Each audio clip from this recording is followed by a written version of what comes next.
Olá, tudo bem com vocês?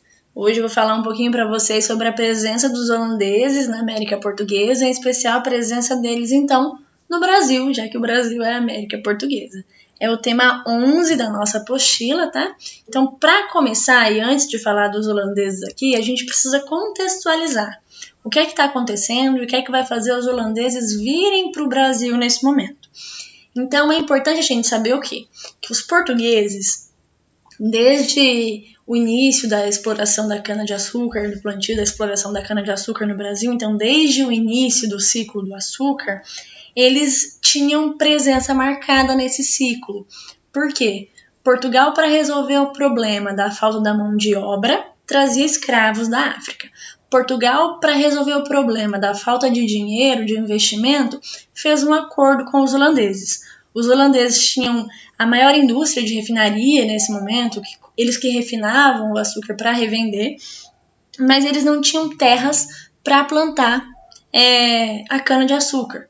Enquanto os portugueses tinham terras, mas não tinham como investir nessas terras. Algo que os holandeses também tinham era dinheiro para esse investimento. Então vai acontecer uma troca. Os portugueses e os holandeses, então, vão ali existindo uma interdependência. Tanto os portugueses precisavam dos holandeses para os investimentos, quanto os holandeses precisavam dos portugueses para conseguir ter terras para plantar cana-de-açúcar, ter o produto para refinar e comercializar, então, isso na Europa. O que vai acontecer é que a Holanda, apesar de amiga, então, de Portugal, ter esse acordo com Portugal, pelo menos em questões econômicas, a gente tinha essa relação amistosa entre Portugal e Holanda, ela tinha uma relação não muito boa com a Espanha, principalmente porque ela estava num conflito de tentativa de independência dos Países Baixos, que pertenciam à Espanha, e a Espanha não reconhecia essa independência dos Países Baixos. Por que eu estou falando tudo isso para vocês da relação da Holanda com Portugal e da relação da Holanda com a Espanha? Porque em 1578 morreu Dom Sebastião. Dom Sebastião era o rei de Portugal. Ele vai morrer numa batalha de Alcácer Quibir na África.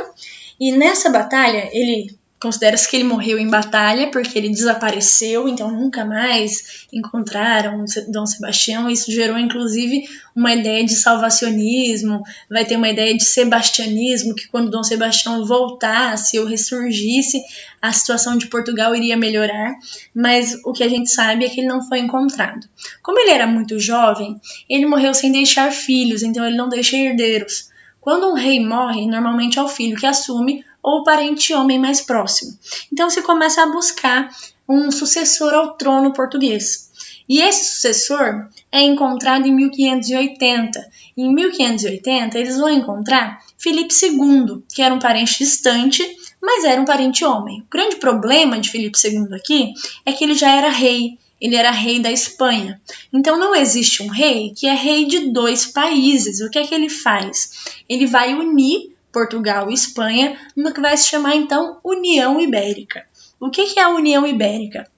A União Ibérica é o período de 60 anos, que vai de 1580 a 1640, em que Portugal e Espanha foram governados pelo mesmo rei, tiveram o mesmo governo. Mas isso não quer dizer que ele vai mudar a estrutura política que existia em Portugal. Por quê? Na tentativa de conseguir um domínio dessas terras que eram portuguesas e de ter o domínio por todo aquele território, por toda a região ibérica, ele vai fazer um juramento, que é o juramento de Tomar. Nesse juramento, ele aceita manter a estrutura política de Portugal sem trazer nenhuma alteração com essa União Ibérica, para agradar a nobreza e não encontrar, então, oposição durante seu governo. Então, a estrutura política se mantém, o que não se mantém é o governante é um só para Portugal e para a Espanha, que agora são a mesma coisa, União Ibérica. E aí que está o problema para os holandeses. Porque a Espanha estava no seu auge, ela tinha um vasto império, ela dominava, no que se dizia na época, de onde nasce o sol até onde o sol se põe. Por quê? Porque tudo que antes era domínio português, agora passa a ser domínio espanhol. Então a gente tem ali os pontinhos azuis no mapa, é onde era domínio espanhol. As partes em preto é onde era domínio português. Agora tudo isso pertencia a Espanha pertencia aos espanhóis, pertencia à União Ibérica. Então a exploração deles focava principalmente na América, e na América Espanhola. Por quê? Porque na América Espanhola eles encontraram muito ouro, então os metais preciosos, ouro e prata, então os metais preciosos é o que vai enriquecer esse império da União Ibérica, esse império ibérico. O que acontece é que, além desse domínio em todas as regiões do mundo, tinha um domínio espanhol. Eles ainda na Europa vão dominar várias regiões, incluindo a Holanda. E aí no final do século XVI, a Holanda começa a tentar a sua independência, a independência dos Países Baixos. Isso vai desencadear uma decadência da Espanha. Por quê? Nesse contexto de intolerância e decadência, a Holanda vai enfrentar a Espanha e se tornar independente em 1610. Mas olha só, a Holanda tinha um acordo com Portugal que permitia que acessasse as terras do Brasil. Agora que Portugal e Espanha eram a mesma coisa, eles não têm mais esse acordo. No entanto, eles querem continuar acessando as terras do Brasil. E a Espanha, para se vingar dessa independência holandesa, vai criar dificuldades no comércio de açúcar. Em consequência, então, os holandeses vão invadir o Brasil. Mas quando a gente fala os holandeses invadiram o Brasil, a gente está falando da Companhia das Índias Ocidentais. Então, quem decide invadir o Brasil é a Companhia das Índias Ocidentais, que comandava o comércio de açúcar na Holanda. E o que é essa Companhia das Índias Ocidentais? A Companhia das Índias Ocidentais foi fundada em 1621 por iniciativa de um grupo de calvinistas flamengos brabanteses refugiados na República das 7 Províncias Unidas dos Países Baixos para escapar da perseguição religiosa. Então foi fundada por calvinistas, que eram então em sua maioria burgueses. A companhia recebeu um alvará que lhe concedia o monopólio do comércio com as colônias ocidentais, pertencentes às 7 províncias nas Índias Ocidentais, que era o Caribe, bem como o tráfico de escravos no Brasil, Caribe, América do Norte, África Ocidental e Oceano Pacífico. Ou seja, eles têm monopólio comercial no Caribe e eles têm ainda a possibilidade do tráfico de escravos em todas essas outras regiões. Essa Companhia das Índias Ocidentais, ela surge então para proteger o comércio das 7 províncias unidas dos Países Baixos. E ela vai surgir em contraponto à Companhia das Índias Orientais. A Companhia das Índias Orientais era aquela que controlava o comércio do Oriente, que foi fundada durante as grandes navegações. Eles agora querem controlar o comércio do Ocidente. Então, é por isso Índias Ocidentais, tá? E Índias Orientais lá no Oriente, aquela busca por especiarias lá no início das grandes navegações. O que vai acontecer é que a Holanda vai ter algumas causas para invadir o Brasil. Quais são essas causas? A Holanda já era inimiga da Espanha de longa data, porque os Países Baixos, que pertenciam à Espanha, lutavam pela sua independência.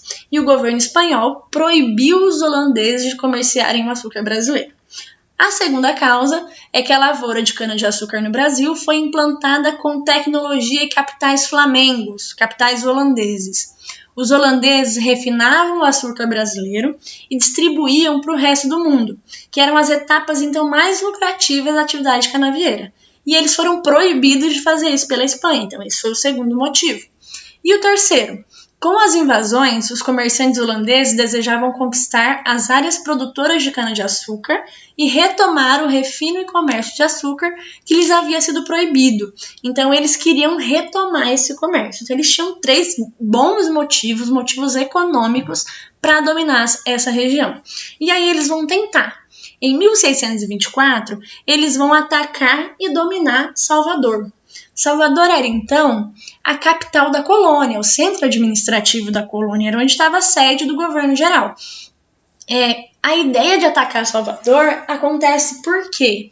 Porque quando você ataca a capital, o centro administrativo, quer dizer que você conquistou toda aquela região. Então, era uma ideia de conquistar toda a colônia que pertencia, então, antes lá aos portugueses e agora a União Ibérica. Mas esse ataque, esse domínio, ele vai durar só 1 ano. Eles vão ter dificuldade para manter o domínio da cidade. Por quê? Porque os colonos realizavam com frequência ataques que matavam os holandeses. E os invasores não dominaram as áreas produtoras de alimentos. Então, eles vão passar muita dificuldade e eles não vão conseguir se manter por mais de 1 ano. Para piorar a situação, em 1625 vai chegar na Bahia a Jornada dos Vassalos. A Jornada dos Vassalos é uma expedição militar luso-espanhola que atacou os holandeses. E ela vai acabar derrotando e expulsando os holandeses. Mas não vai acabar por aqui a ideia das invasões holandesas. Essa durou por 1 ano, eles viram o que dava certo, o que não dava certo. E depois de 5 anos, eles resolvem voltar. Se eles perceberam que não dava para conquistar a colônia toda a partir da sua capital, eles vão focar onde? Eles vão focar, o foco deles agora vai ser a principal região produtora da cana-de-açúcar. E qual era essa região? O Nordeste brasileiro, mas principalmente a região de Pernambuco. Então, em 1630, eles vão atacar Pernambuco com 67 navios, 7.000 combatentes e 1.200 canhões. Em 2 dias, tomaram a cidade de Olinda e logo em seguida ocuparam as regiões produtoras de açúcar no interior. Então, eles vão conseguir esse domínio. Parece que não teve muita resistência quando a gente fala assim, lá em 1625 eles foram expulsos, os colonos se juntaram, e em Pernambuco isso não aconteceu. Por quê? Porque além do maior número de navios e de combatentes que eles trouxeram para tentar invadir essa região, eles vão acabar estabelecendo alianças com quem mais importava naquela região, que era a elite dona dos engenhos. Os holandeses sempre financiaram os engenhos. Com a saída ou a tentativa de tirar eles dali, a gente não vai ter mais esse financiamento. Então a gente tem muitos senhores de engenho indo à falência. Então quando os holandeses aparecem, eles precisam de algo para conquistar esses senhores de engenho para evitar resistência. O que é que eles fazem? Eles vão conceder empréstimos, eles vão facilitar o crédito, eles vão investir nesses engenhos. Então, eles ganham a elite local, isso dificulta a saída deles. Em 1630, então, a gente tem um domínio holandês na região ali de Pernambuco, e depois disso a gente vai ter uma extensão muito maior, eles vão chegar até o Maranhão. Então, a extensão territorial de Nova Holanda, fundada pelos holandeses na região nordeste do Brasil, então essa região fundada pelos holandeses lá no Nordeste, que começa lá em Pernambuco, mas se estende até o Maranhão, vai receber o nome de Nova Holanda. Em alguns lugares a gente ainda encontra o termo Brasil holandês, então tá falando da mesma coisa, tá? Então, Nova Holanda é o nome que eles deram para essa colônia de holandeses no antigo território que antes pertencia aos portugueses. E vai existir de 1630 até 1654. Os holandeses eles vão ser expulsos, então, só 24 anos depois, em 1654, com a vitória dos brasileiros na Batalha de Guararapes. Daqui a pouquinho eu vou falar para vocês, então, sobre essa batalha. O que vai acontecer? Além dessa região que eles dominam no Nordeste brasileiro, eles vão também dominar a região de Angola. Por quê? Para sustentar a produção açucareira, o plantio da cana-de-açúcar aqui no Brasil, eles precisavam de mão de obra escrava. Essa mão de obra escrava vinha de Angola, então eles vão dominar também a região de Angola, e aí nesse período os escravos da região vão exclusivamente para essa região holandesa. O que é que vai acontecer? No resto da colônia vai existir uma escassez de escravos e no resto da colônia, então, vão aumentar as expedições para o interior que buscavam o apresamento de índios, que eram as expedições bandeirantes. Sobre as expedições bandeirantes, eu vou falar para vocês em um outro momento. Então, agora a gente precisa saber o quê? Que naquela região não houve falta de escravos nesse período, porque eles também dominaram a região da Angola. E aí quem vai governar essa região? Um holandês chamado Maurício de Nassau vem para cá, e aí ele que vai administrar a região de Pernambuco. E sob a administração dele, Pernambuco vai ter um grande desenvolvimento. Ele vai organizar a produção de açúcar, ele vai trazer cientistas e artistas, e a importância de trazer artistas nesse momento era que ele conseguia retratar o Brasil sob domínio holandês. E aí, quando isso era divulgado lá na Europa, quando isso era visto lá na Europa, ele conseguia mais apoio para essa permanência, porque ele vai trazer desenvolvimento. Dá a impressão que, sob domínio dos holandeses, o Brasil estava muito melhor do que sob domínio dos portugueses. Então, para não encontrar também mais resistência lá na Europa. Ele vai trazer tolerância religiosa, isso é algo que ele também oferece. Ele vai, aqui no Brasil, antes da chegada dos holandeses, todo mundo tinha que ser obrigatoriamente católico, então ele vai trazer essa ideia de tolerância religiosa, principalmente ali por causa dos calvinistas, que a companhia era formada quase que exclusivamente por calvinistas, sem contar que vai permitir a vinda de judeus para essa região também. Então a gente tem um aumento populacional e de gente que estava satisfeita com a tolerância religiosa que vai existir. E sem contar que também ele estava agradando a elite colonial, os senhores de engenho. E aí a modernização do Recife empreendida por Nassau pode ser vista através das pontes e canais construídos nesse período. Quais são as realizações, então, de Nassau? Eu listei algumas para vocês. Ele reativou a agromanufatura açucareira, como investindo nesses engenhos. Ele vai abrir crédito para a elite açucareira, então ele vai facilitar o crédito, ele vai oferecer esses empréstimos, vai garantir liberdade religiosa, vai remodelar e urbanizar Recife e Olinda, tanto que Recife fica conhecida como a cidade Maurícia. Ele vai então trazer muito desenvolvimento para aquela região. Pernambuco chegou a ser a região mais desenvolvida do Brasil sob domínio dos holandeses. E aí chega um momento em que a companhia exige que ele cobre os empréstimos que fez. A companhia vai considerar que ele está tendo muitos gastos nessa administração só para fazer o seu nome, como se ele quisesse se tornar mais importante do que a própria companhia. A companhia fica incomodada com isso e expulsa ele do Brasil. Então, em 1643, ele perde o cargo de administrador e em 1644, ele volta para a Holanda. E é aí que as coisas começam a dar errado para os holandeses aqui no Brasil. Por quê? Ao longo desse período de domínio holandês, vai acontecer a restauração de Portugal, ou seja, o fim da União Ibérica, lá em 1640. Só que nesse momento ainda não vai ter uma expulsão dos holandeses. Por quê? Porque ainda os holandeses não têm interesse em sair e os portugueses ainda não têm condições de expulsar os holandeses daquela região. Mas eles já começam a se organizar para isso. Mas aí quando se dá a Guerra dos 30 Anos, quando isso se torna mais acirrado e vai ter a participação da Holanda nessa Guerra dos 30 Anos, a Holanda vai mudar sua política em relação ao Brasil, porque ela tem muitos gastos nessa guerra e ela precisa tirar de algum lugar o dinheiro para cobrir esses gastos. Então eles começam a cobrar as dívidas dos senhores de engenho. E é aí que Portugal vai aproveitar. Por quê? Vai fazer uma aliança com esses senhores de engenho que antes tinham feito aliança com os holandeses para conseguir empréstimo, oferecendo para eles o fim desses empréstimos. Eles não vão ter que pagar essas dívidas se eles expulsarem os holandeses daquela região. Então vai ter uma aliança de novo com a elite, mas agora são os portugueses que fazem essa aliança para começar a expulsar os holandeses daqui.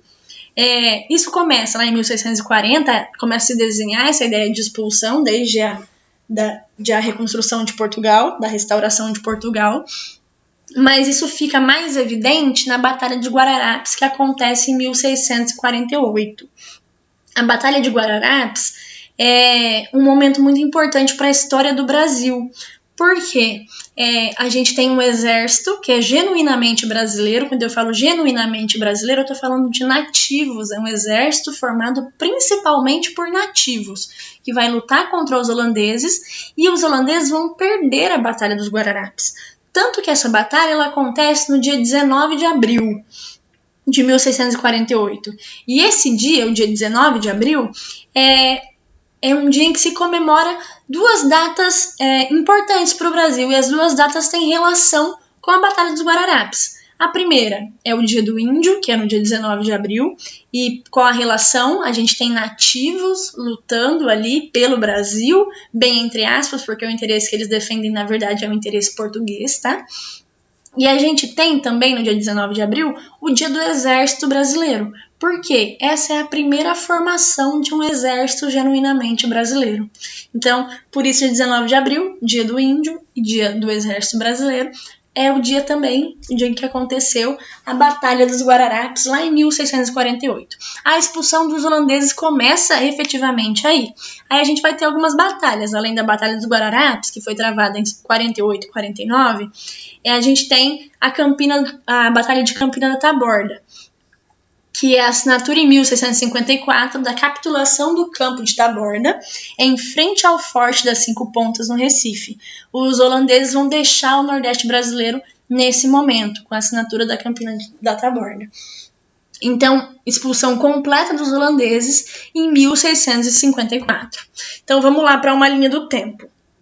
A gente tem o fim da União Ibérica em 1640, tá? Então acaba aquela união, Portugal e Espanha são coisas diferentes a partir daí, e os portugueses começam a se organizar para expulsar os holandeses. Em 44, Nassau é expulso do Brasil por se negar a cobrar dos lusbrasileiros os empréstimos, e no mesmo ano, em 1644, começa a cobrança dos empréstimos. E aí a gente vai ter uma aliança dos portugueses com a elite local para expulsar os holandeses de lá.